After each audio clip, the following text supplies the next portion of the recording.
Ne laissez pas inscrire dans la loi le soupçon d'aimer quelqu'un de différent et vive l'amour. Il faut avoir le cuir épais pour rester de marbre devant ce texte.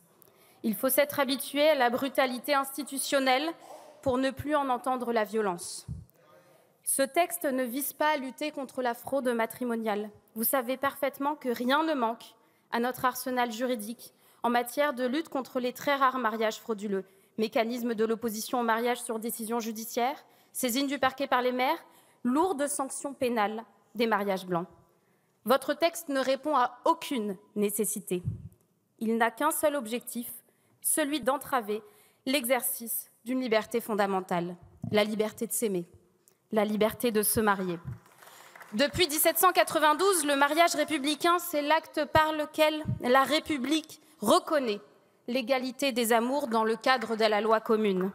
Ce n'est ni une médaille, ni une faveur, c'est un acte d'émancipation, une liberté dans laquelle l'État ne saurait s'immiscer, hormis pour protéger le consentement des époux. Mais pour vous, à l'inverse, le mariage deviendrait un privilège national, réservé à celles et ceux qui rentrent dans les bonnes cases, celles de la nationalité et des papiers. Vous établissez une équivalence entre l'irrégularité du séjour et l'insincérité du mariage. Comme si ne pas avoir de papier interdisait d'avoir un cœur, comme si aimer devenait suspect dès lors qu'on vient d'ailleurs. C'est cela votre projet. Filtrer l'amour à travers un prisme identitaire, transformer les officiers d'état civil en agents du soupçon, faire des mères le bras armé d'un ordre matrimonial ethnique, faire de l'état civil un poste frontière, trier les corps, trier les cœurs, trier les unions, trier les vies, comme si certaines vies ne méritaient pas la douceur, comme si elles devaient par nature être rendues difficiles, compliquées, pleines d'obstacles. Mais vivre sans papier, j'aimerais vous y voir, ce n'est déjà pas vivre en liberté, mais cela ne vous suffit pas. Vous voulez plus de dégradation, et allons-y pour interdire aussi l'amour sans papier. Vous ne vous mettez jamais à la place de celles et ceux que vous visez.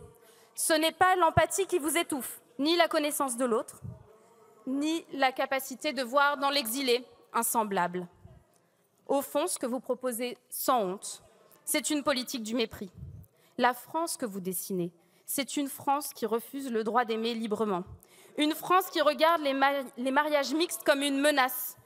Une France où l'on peut aimer à condition de ne pas faire tache sur la photo, à condition de ne pas déranger l'ordre que vous souhaitez imposer.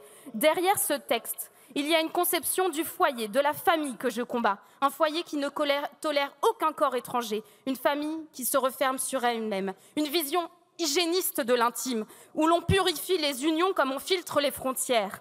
Et ce sont les mêmes hier qui s'opposaient à la loi du 17 mai 2013, qui s'opposent actuellement au mariage pour les personnes en situation irrégulière. Ce n'est pas ça la République.